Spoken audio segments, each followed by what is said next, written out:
Here's what you need to know. Over-under win total for the Buckeyes, 10.5. They got the best odds to win the Big Ten. They've also, at FanDuel, got the best odds to go undefeated, even better than Liberty. And that market has shifted a little bit in the past couple of weeks. They got the number 2 odds to win the whole thing, behind only Georgia. I think I know, with Ohio State, that this is the most talented roster in the country.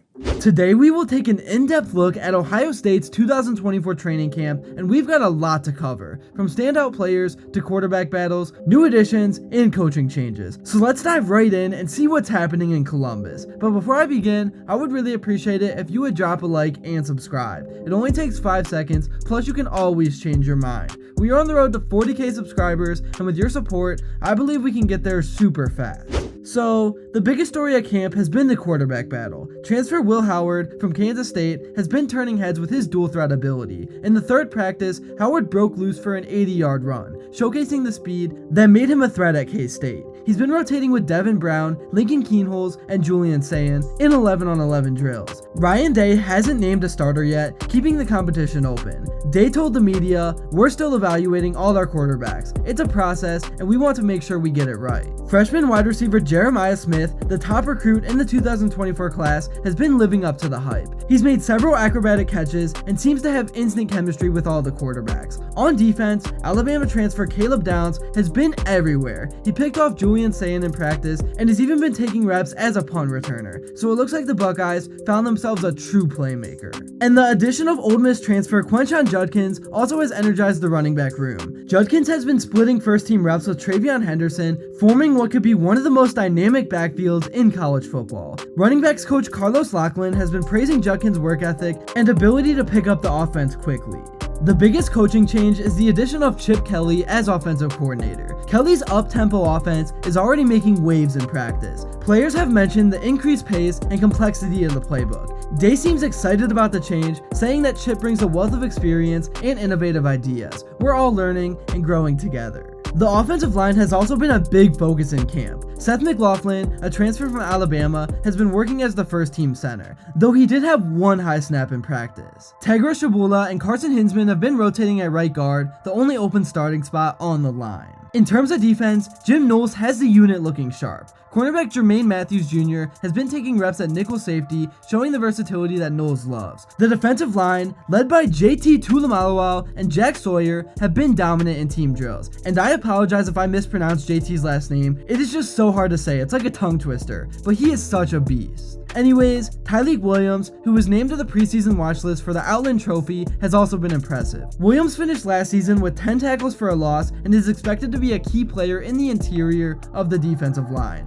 His ability to penetrate the offensive line and create havoc in the backfield will be crucial for the Buckeyes this season. One of the most underrated, intriguing storylines in camp is the competition at the linebacker spot. DC Jim Knowles has been closely monitoring the battle between several talented players. Cody Simon, a veteran presence, is competing with younger talents like CJ Hicks and Gabe Powers. Knowles has emphasized the importance of versatility and has been experimenting with different linebacker combinations to find the best fit.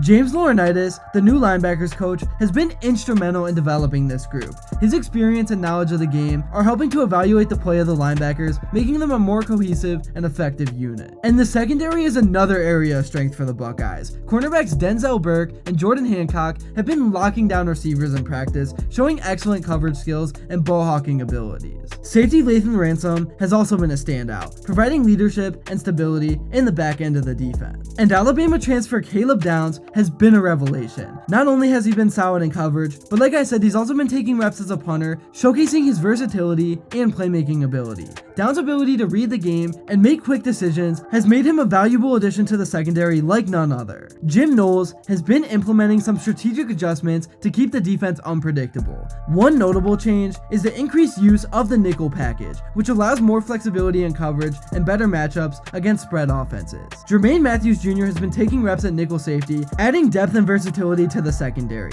The defensive line has also been experimenting with different alignments and stunts to confuse the offensive line and create more pressure on the quarterback. This approach has been effective in practice, with the defense consistently winning battles in the trenches. Special teams play is often overlooked, but it's a critical component of a successful defense. Like I said earlier, Caleb Downs has been working a little bit as the punt returner, adding another dimension to his game and providing the Buckeyes with a potential game changer on special teams. The competition for the kicking job between Parker Lewis and Jaden Fielding remains tight, with both players showing consistency and accuracy in practice. So yeah, the OSU defense is shaping up to be a formidable unit in 2024, with standout players like JT, Jack Sawyer, and Caleb Downs leading the way. And with strategic adjustments from defensive coordinator Jim Knowles, the Buckeyes are poised to have one of the best defenses in the entire country. Alright, now moving on, let's go more in depth about the QB battle. Like I said, Ohio State boasts one of the deepest quarterback rooms in college football with 5 scholarship QBs, which is a rarity in the current landscape of college sports. But this depth provides a significant advantage, allowing the team to be more flexible and less conservative in their play calling, particularly in utilizing quarterback runs.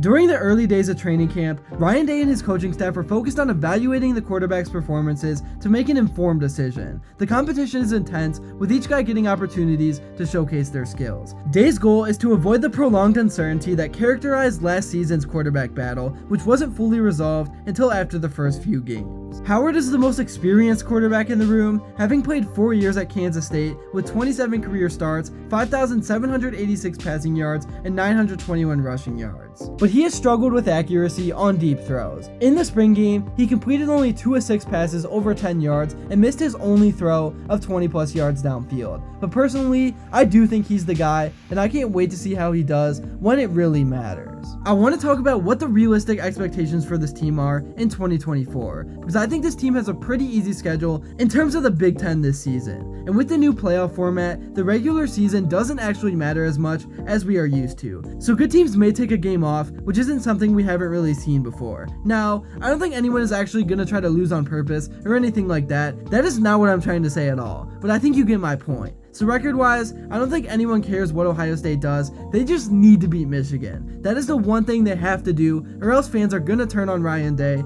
even more. What are you guys expecting from Ohio State this year? Let me know in the comments below. I think outside of Georgia, Ohio State clearly has the most talent in all of college football. They have a ridiculously expensive team, and it's time to capitalize. That's really all I have to say for this video. Thank you all so much if you made it to this point, and if you enjoyed and haven't yet, please be sure to drop a like and subscribe, because your support truly means the world. And also, let me know what you would like to see next, and until then, I will see you all later.